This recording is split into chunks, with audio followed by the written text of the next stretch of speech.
they say? Keep your friends close and your enemies closer, right? So, Chad. So I've known Chad for a lot of years. Chad, put up your hand right here at the front. I've known Chad for a lot of years. As a matter of fact, our friendship, our time together goes way back to when in one of his neighbor's basements, we'd play like hockey, street hockey, in the neighbor's basement, slapping pucks around, breaking things. So we go way back, and because of that, Chad knows me. But he walked in this morning, and he handed something to me. Those of you who are in touch with the sporting world know that by the skin of their teeth, the Washington Capitals slipped into the playoffs. A goal by T.J. Yoshi at the end of the third period kind of cemented things, and they were in. They're the 8th seed. We know they don't have a prayer, but they're in the playoffs. And so Chad walks in, and those of you who know me, I am a diehard Habs fan. Go Habs, go! Montreal Canadiens. My daughter Dryden's named after Ken Dryden, a goaltender for the Montreal Canadiens, for crying out loud. I cut my way out of the womb with skates on. That's how much hockey is in my blood. And so he presents this. This. I don't know who put the graffiti on this. And messed this beauty, because the colors are right, I'll say that. And he said, will you wear this?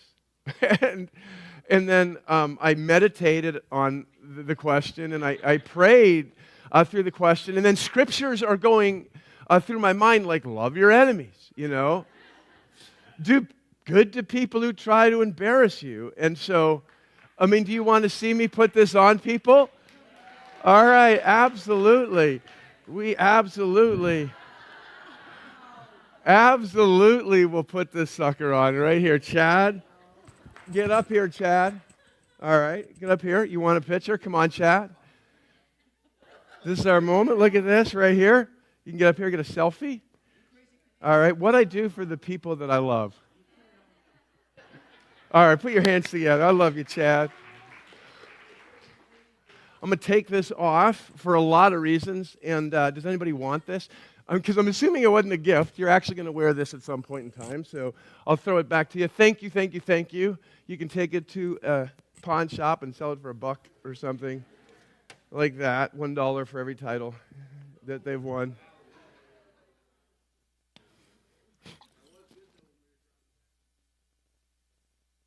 Oh, I know. We're both heading back from a hockey game. He pulls up beside me in D.C. He's like, bro, were you at the game? I'm like, yeah. Jerk. All right, let's try to do something spiritual. I'm just going to start out this morning reading our psalm, Psalm 127. Unless the Lord builds the house, its builders labor in vain. Unless the Lord watches over the city, the watchmen stand guard in vain. In vain you rise up early and stay up late, toiling for food to eat, for he grants sleep to those he loves. Sons are heritage from the Lord, children a reward from him, like arrows in the hands of a warrior. Our sons born in one's youth, blessed is man whose quiver is full of them. They will not be put to shame when they contend with the enemies at the gate. So may God bless the reading of his word. Would you bow for a moment of prayer, please? Father, may the words of my mouth and the meditation of our hearts be acceptable in your sight, O Lord, our rock and our Redeemer. Amen. So one of the most memorable experiences I've had in my life that I treasure took place when I was in high school. When I was in high school, our church was growing, leaps and bounds growing, and a lot of it was the youth group's fault. Because we, as students, me and my friends were very passionate about God, and so we started inviting school friends every week. We only had about 150 people in our church, but we had 75 people in our youth group. We could have done a real takeover. But students that started attending started inviting families and parents. The parents started to come, and Jim Dewar, who was the pastor, was leading well at the time, and so the church really began to grow. And it wasn't long before the worship service was packed on Sunday mornings, and Sherwood Church of Christ, our leaders got together and said, you know what, we think it's time to build an addition onto the church building. So they did a campaign. They began to raise funds, and because Jim Dewar, he was from the United States of America, he was familiar with a group of people from Atlanta, Georgia, called the Atlanta, Georgia Church Builders. And what it was a group of men who would choose 4 or 5 congregations, mostly in the United States, every once in a while in Canada, and they would give up a month of their lives, a lot of them retired men, and they would, 30 to 40 of these men, show up for a month and help build. They were all experienced carpenters and bricklayers. They would help build your church. And so we reached out to them, and they selected Sherwood Church of Christ to be one of the churches that they actually did this for. So we got things ready, and we had the concrete poured, and we had the base. And then these men came in and were there for almost a month, and just the amount of construction that happened on their watch was unbelievable. And it was over the course of a summer that we did this, and the walls went up, and the drywall went up, and I was there almost every single waking minute of that summer. And my father, who worked in construction, was there every waking minute after his job was done, that he could be there and interacting with those men and being a part of that experience. It was one of the things I treasure about my life as a teenager. And there was a scripture verse, by the way, that we latched onto that kind of became the mantra, the fuel behind the church tradition, and it was Psalm 127a. Unless the Lord builds the house, its labors built in vain. And there were posters that were up on the wall and banners that we made. We had T-shirts with that verse on it, and the whole church memorized that verse. It was kind of the reason for the addition in our minds, unless the Lord builds the house. And we sunk our teeth into that text, and it fueled us and motivated us. But the only problem for us and every other church that used that verse to raise funds to make a bigger building, that's not really the point of the text. It's not really the point. So I'm not saying every pastor that's used that to fuel and fund a building project committed some unforgivable sin. I don't think that's the case. I don't think they were wrong even in the sense that there is a timeless principle from that applies to anything we set our hands to. At the same time, this text was not written to endorse or inspire churches to build bigger and better buildings. It just wasn't, no matter how well-intended the leaders are. And so to understand kind of what this text is about, we need to zone in on, first of all, the person who wrote this psalm. Does anybody know who penned it, without peeking, anybody know who penned Psalm 127? Anybody want to shout it out if you know? Solomon wrote Psalm 127. Does anybody know the significance of that? Because Solomon, aside from being the wisest guy to ever do it, right? The wisest person in the history of the world, was known for some other things. Like he was known for wealth. 2 Kings chapter 10, you can read. He was wealthier than any other person on earth at the time. God had blessed him, and man, did it profit him. And he was also known for how many ladies he had. 700 wives. What? 300 concubines, like, what? Struggling to please one. Like, how he did it, I don't know. And so he was famous for those kind of things. But he was known for something else. An achievement or an accomplishment or something that he did that he was known for. He was the guy who built the temple, right?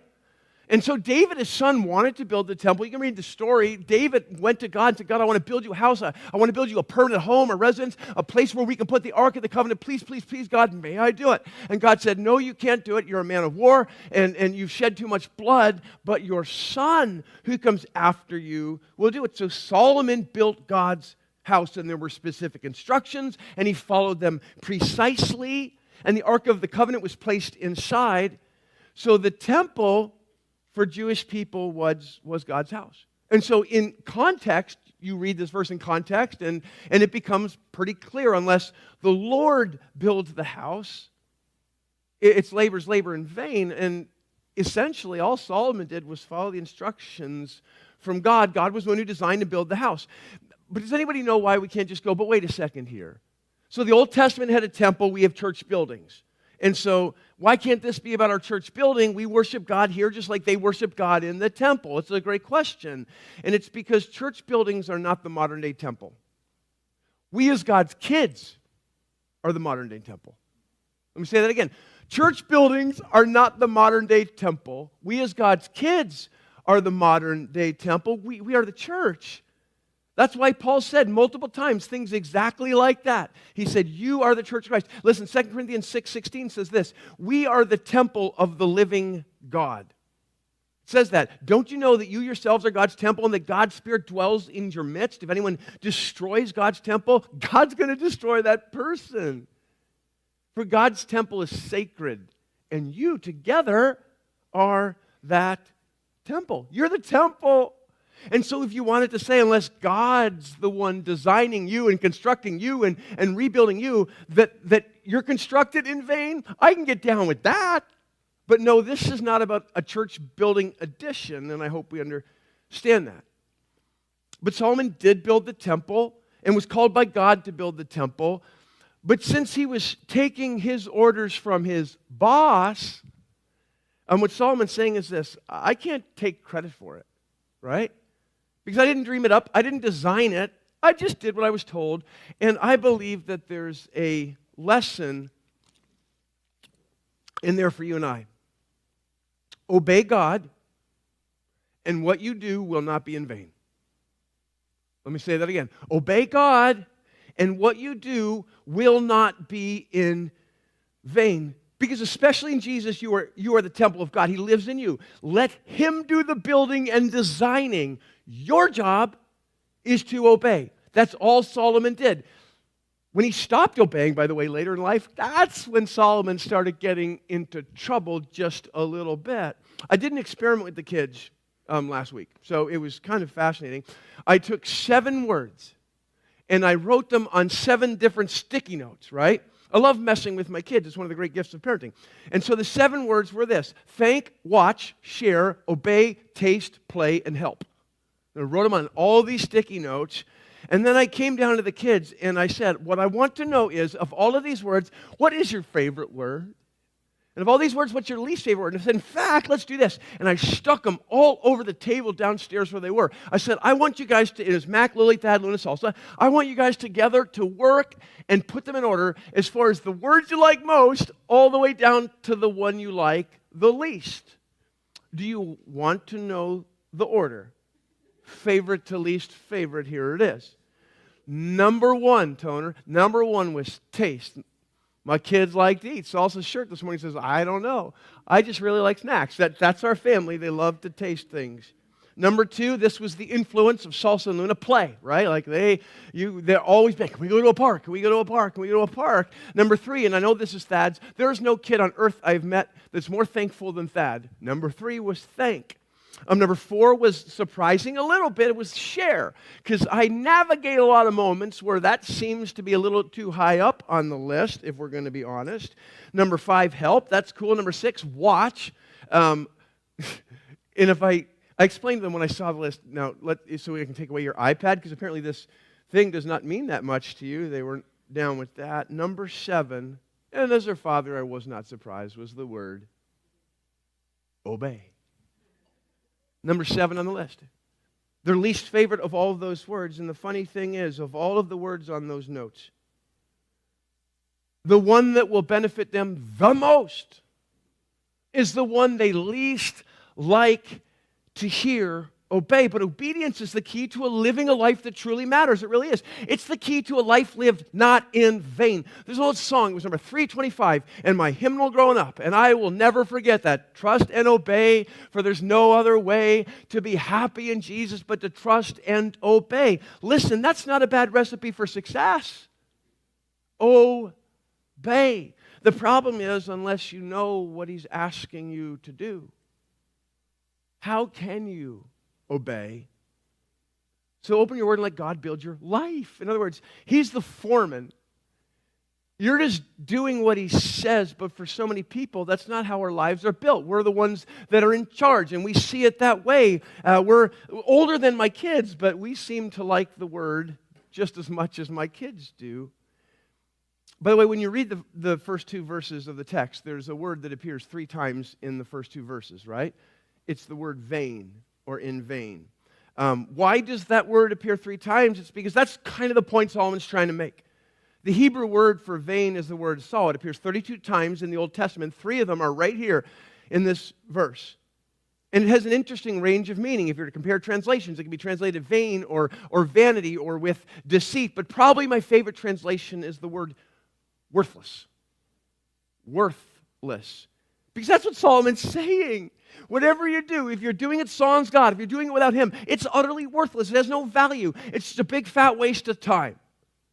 And so let's, if we want to, go back and kind of read the first couple verses again, but insert worthless in place of vain. And unless the Lord builds the house, what the construction workers are doing, worthless. Do you know, by the way, what part of their nation's history? I'm guessing that for some of these Hebrew people, when they read that, started playing itself in their mind. Anybody know?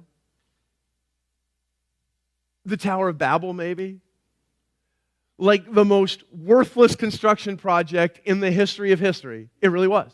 So what happened in Genesis chapter 11, you can read it, all of mankind got together and they're like, we're going to do something big and we want to be great and we want to, it says, make a name for ourselves. So they wanted to build this city. In the middle of the city, they were going to build a tower that reached to the heavens. And their whole idea here was self-promotion. That's what they were after. And then God says, and comes down and interrupts and confuses their speech. And the very thing they were trying to avoid happening is what happened. And it was just left unfinished. It was the most useless, the most worthless building project in the history of the world. Unless the Lord builds the house, what the construction workers are doing is worthless. It's worthless if God's not in it. It has no value. The second part of verse 1, unless the Lord watches over the city. What those watching are doing, the watch guards, worthless. And make no mistake about it, David, Saul before him, Solomon after him, all these guys, they'd spent a lot of time training soldiers and building up their military and constructing a city and putting up a wall around it. Like, they were very intentional about that. They did their best to protect the city of God. I mean, you can read in 1 Kings 10, it lists all of the amount of soldiers that Solomon had, all the chariots that he had, all the people that were prepared for war and his military prowess. You can read that yourself. But let me ask you this, what happened in the end? When the Jews had rebelled against God and God had enough, what good did the walls do? And what good did the watchmen watching over the city do when the Babylonians came in? It didn't do a whole lot of good because God had taken his eyes away from the city and everything came crashing down. Friends, we can put our faith in a lot of things. We can put our faith in the military and the law enforcers that we have, in the Army and the Navy and the Marines and the Air Force. We can put our faith in the state troopers and the FBI or the Royal Canadian Mounted Police, because that's not outdated. But unless God's protecting it, unless his eyes are on it, it's all worthless. Verse 2 says this, and I love this part of it. It is worthless to wake up early and then to stay up late, working to pay bills, put food in your plate. God takes care of those he loves anyways. Now, what Solomon is not saying, he's not saying, okay, go home and quit your job. Call your boss and say, I'm done. And then sit around and wait because a check for $10 million is going to pop up in your mailbox this week. That's not what Solomon's saying. You can try that. I would run it by your spouse first, but you're welcome to give that a go. But what he is saying is this, if we settle in to this 9-to-5 life where we get up early, commute to work, pay the bills, grow old and die, and God's not in it, you've wasted every single breath you have. Every breath you have. Worthless. And so I want to be clear about this. Because Jesus did not come here to just die for your sins and purchase your ticket for heaven. He did do that. But Jesus was clear in John 10:10. I came for this reason. I came to bring you life. And life you can live to the fullest, like right here, right now. Life in Jesus is the best life you can live. It rocks. Without Jesus, life is worthless. You're just punching a clock, making some bucks, saving what you can, only to leave it behind for people who will spend it after you. It's kind of depressing, isn't it? No wonder America has a depression problem, right? According to the Center for Disease Control and Prevention, last year, 20%, 1 out of every 5 people in this country last year reported being depressed. Reported. That's just those who report it. Experts actually believe it's over twice that number because more people don't report it than that do report it. And so when you do the math, probably 50 or so % of our country is depressed. I know for a fact, I'm not going to do this, but if I were to do a show of hands deal where I said, everybody close their eyes, and if you right now are going to be real honest and you're depressed in your life right now, that if we were going to do that, boom, boom, boom, hands would fly up all over this room if we were being honest. And some of that depression, by the way, is biophysical, and you need to take your medicine. And some of that depression, it's poor thought patterns, and there's therapists that can help you think through and establish new ways of thinking about yourself and the world around you. But some of you are depressed because there's sin in your life that's unresolved, and it oppresses you, and it depresses you, and you keep trying to ignore it and put it off, and maybe you come to church from time to time, and you put like money in the offering, or you maybe even get involved, but when it comes down to it, Jesus isn't the reason for your life. He's just an attachment to it. He's just something that's there, and he's got my Jesus box over here and the rest of my life boxes over here. He just makes things a little nicer, a little smoother. I just got my ticket to heaven, and that's all. What Solomon is saying is this: if God is not the center of your life, the most important thing to you, what you're doing, the money you're earning, the way you're living, it's all worthless if God's not in it. All of it. In vain, worthless. Solomon learned this the hard way, because you go read the book of Ecclesiastes, and over and over and over again, everything is meaningless. It's a chasing after the wind, and he was so depressed at the end of his life because he lived life when God was not the center of it all. Let me ask it this way. Do you love God like a cow? Yeah, I know, it's a weird question. Do you love God like you love a cow? So this is kind of cool. My father, I love this, and I only learned this a year ago. My whole life I lived without, my father was here a year, and he told me the story. I was like, what? How could you have held this? So my father grew up on a farm, right? He was the second youngest. He was one of 18 kids. I know. Compared to him, I'm a loser. One of 18, but what it was, they had a farm, and so instead of hiring workers, they just made their workers, right? And so, yeah, one of 18. And so, but my grandfather was like, you talk about a life that I could not get my head around. My grandfather was, he would work the farm, right? In the spring, in the summer, in the fall. And then when the snow fell, in Quebec is where he lived, when the snow fell in December, it was on the ground for the winter, he and his brothers would go into the woods and live for 3 months in the Canadian winter in the woods, cutting down trees, while my grandmother would be home with all of the kids. And then when the snow thawed and spring came, they would haul all the lumber back, and then it's time to be on the farm again. And that was his life. That's insane. No vacation, no time off, nothing. It's unbelievable. So they had a farm. And my father there was this one cow that apparently my father had become close with. And my father was 10 years old at the time, and he loved this cow, and he would pet this cow, and this cow was very affectionate back towards my father, and the cow actually got to the point where it would let my father ride it. And so my father would ride this cow around the farm, which his brother Lucian, his older brother, they were very close, but his brother was very envious of this. And his brother Lucian wanted to ride the cow, and every time he tried to ride the cow would not let him ride the cow. Only my father could ride the cow. And so my father loved this. He sat on it like it was like his like royal chair or something. And so, but Lucian was so upset, he ran to my grandfather and said that my father's been riding one of the cows. He was just envious. So my grandfather walked outside and told my father, let's go for a walk, put his hand on his shoulder, and they're walking towards where this cow is. And then my father hears from his grandfather these words: so did you know that, I know you know because we've told this, riding a cow is not good for the cow, right? And my father's like, yes, he's 10 years old, right? And so my father says, I want you never to forget this. And right there, he takes out a gun and shoots and kills the cow in front of my father. My father was 10 years old. I'm like, how have you not told this? How traumatic is that, right? But like, the question is this: do you love?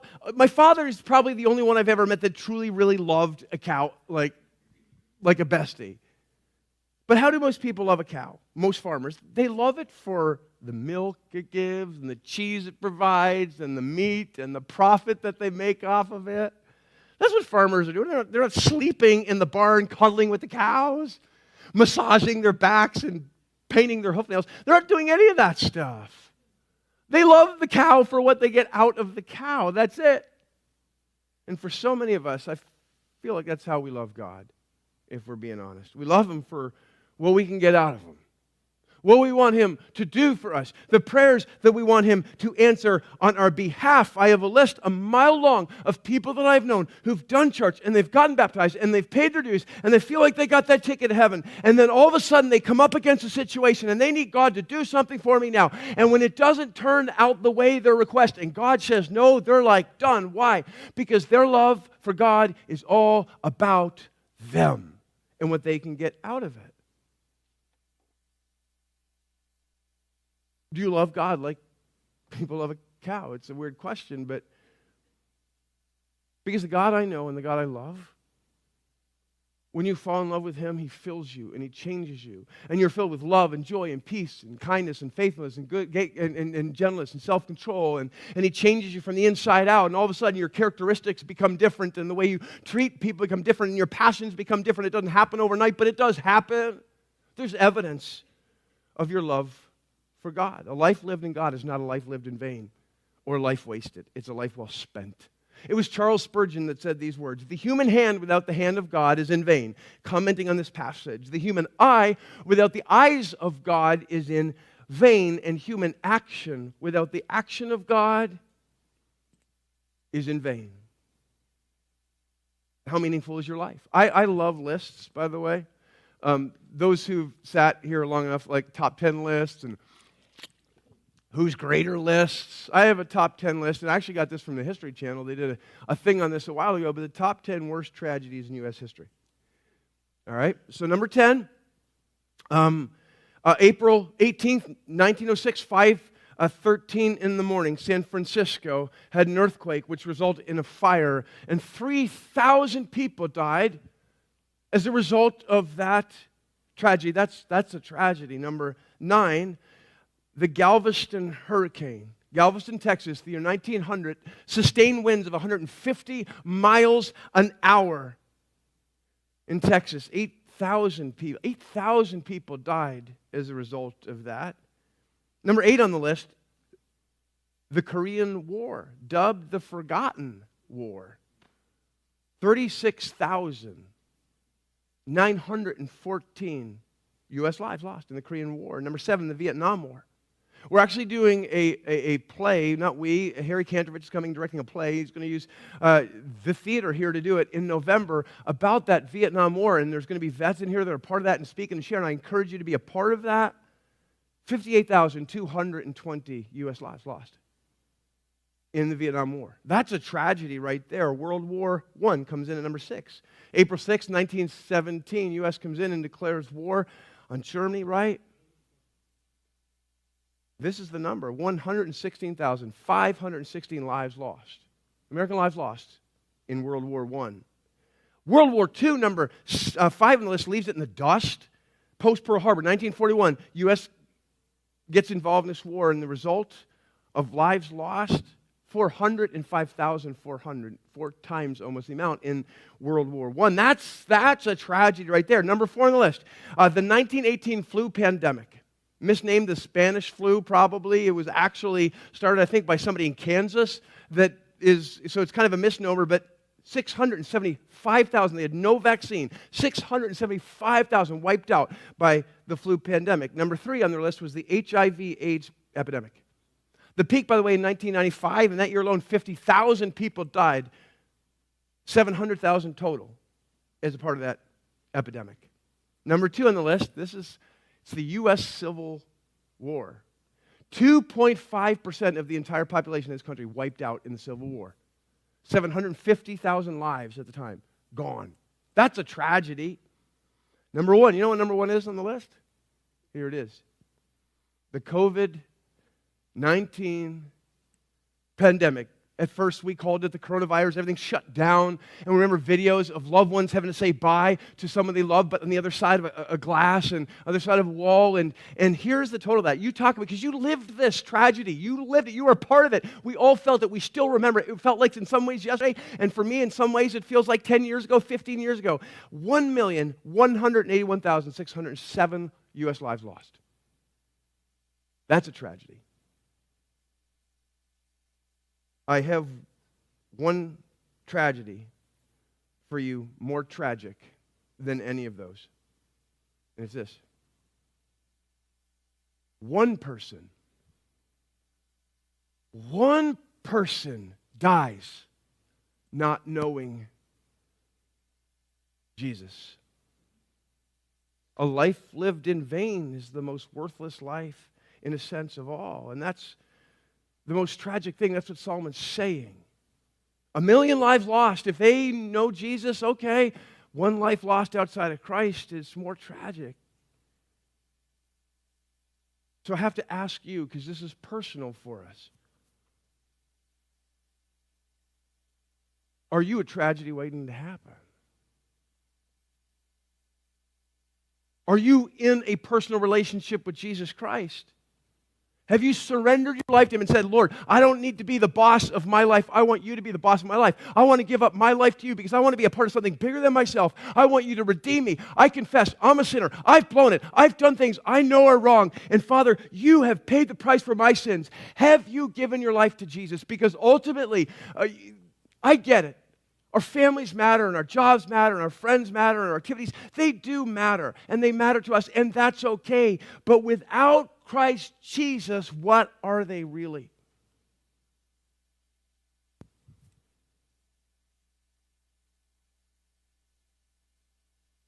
Moving on to the rest of the text. That's just something for us all to chew and motivate on and let move us. The text goes on, verse 3. Children are a heritage from the Lord, offspring a reward from Him. Like arrows in the hands of a warrior are children born in one's youth. Blessed is a man whose quiver is full of them. They will not be put to shame when they contend with their opponent in the gate. So let's sum that up. Kids rock. Have a lot of them. All right. I chose this text because it's the one Bible verse that makes me look good. But I want to congratulate Stephen on, I call her baby Nova Jacqueline. Stephen, I know Stephen's home. He's not feeling well this morning, so I'll be praying for him. But Steve, I know you're listening. Bro, you're 5 kids away from being as holy as I am, and I'm so excited. David, I have to ask you a question. I found out when Tony was here and we had dinner with him, and they had a family from Korea that was like very close to them and then ended up launching them into ministry, right? Awesome family. And he told me that family told him that for some people in Korea, this is so cool, that when their kids get older and become adults, so they turn 18, they not only tithe if they're in Christ to God, but they tithe back to their parents. How do I sign up for that?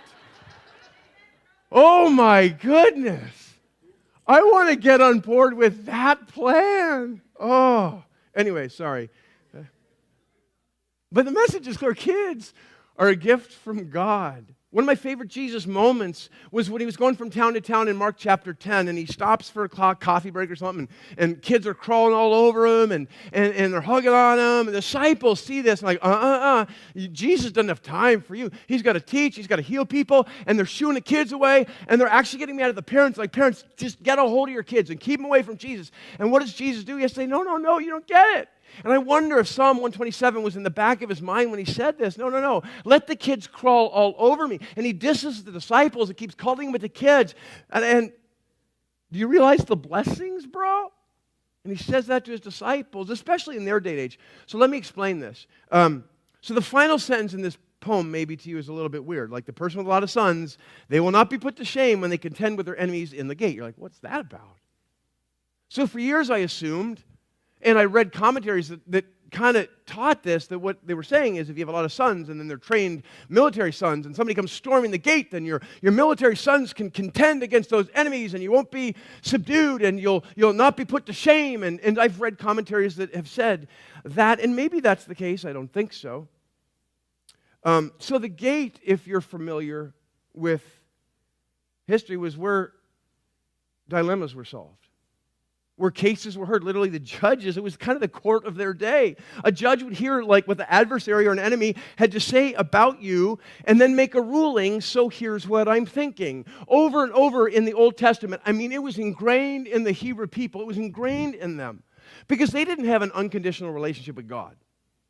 They had what was called a first-class conditional relationship with God. It was an if this, then this situation. And God simply said to them, if you love me and obey my commands, if you follow me, you don't chase after other gods, I will bless you. Rains will fall, crops will grow. I will protect you from your enemies. If you love me and keep my commands, this will happen. If this, then this. If you don't do those things, well, then your enemies will subdue you, and there'll be times of drought, and your families will suffer. It was an if this, then this, first-class conditional relationship with God.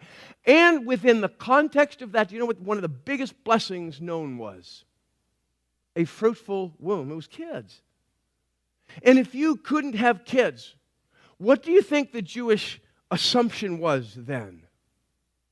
The assumption was that maybe there was something going on in your life, that God had closed the womb, that maybe there was an integrity issue in your life, and this was judgment from God. This was a punishment from God. Was that the case? Probably not, but that was the assumption for a lot of Jewish people. So if someone was building a case against you at the gate, do you know what your best defense was? Hey, boys, start lining up all your kids. 1, 2, 3, 4, 5. In their minds, if God had blessed you with all those things, God was in favor with you. God was pleased with you. God had given those to you as a result of the fact that you were doing right things and making right choices and obeying His laws, and it would literally make the court rule in your favor against the enemy. It's kind of fascinating to me. Their best defense. So today it's not that way, right? We know this. It's all of us. We look at our lives and we go, we're really busy. Can we afford any more kids? I don't know if we have the time to take care of them. I don't know if we have the money. Back then you couldn't afford to only have a couple kids. But regardless, if you have 18 kids, see the blessing in it. If you have 7 kids, see the blessing in it. If you have 1 child, see the blessing in him. See the blessing in her and absorb that, because in the greater context of this passage, here's what we are saying. Unless the Lord builds the family, the parents parent in vain. Unless the Lord builds the family, the parents parent in vain. So my question is this: have you surrendered your home to Jesus? I love this. A 4-year-old and a 6-year-old, 2 boys, presented their mom with a bouquet of flowers. It was a house plant. And they had used their own money to buy it, and they were so excited to do it. And the mom was thrilled about this. Thank you so much. She was so excited. And the older boy, though, had like a really sad look on his face for some reason. So mom goes over to the older boy and says, "Why do you look so upset?" And the older boy said, there was a bigger bouquet we wanted to get you at the flower shop. We didn't have enough money, and it was real pretty. But it was too expensive, and so we couldn't get it. But we thought it would be perfect, Mom, because it had a ribbon on it. And on the ribbon was written the words, "Rest in peace." And you're always looking for a little peace so you can rest. That's the beauty of families, right? It's where life happens. It's where memories are made. It's where stories are told and grow. It's where we can walk in and just be ourselves and not have to worry about putting on a show. Families are beautiful. It's where life actually happens when given to God. They're the place that spiritual life happens. I pray that that's the case in your home. Will you pray with me? Father in heaven, may the words of my mouth, where what you said in Scripture today, will those words sink into our hearts and into our souls, into our minds. Father, I pray that this text permeates who we are, that we can look at our lives and say, you know what? with an honest eye and say, Father, I got to be honest, you've not been the most important thing in my life. And I've been living like all these other things that are important. Without you in it, they're empty, they're worthless, they're just in vain. Father, in our homes, we ask you to take over our homes. We ask you to expose the things in us as parents where we need to make changes and we need to be different and we need to grow and we need to release. Father, because the message of this beautiful psalm is plain and simple. If you're not in it, if you're not the center of it,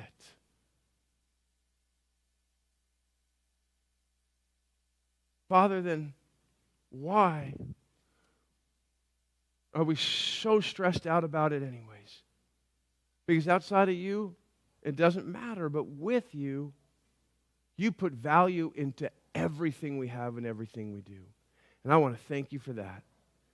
We love you so much. In Jesus' name.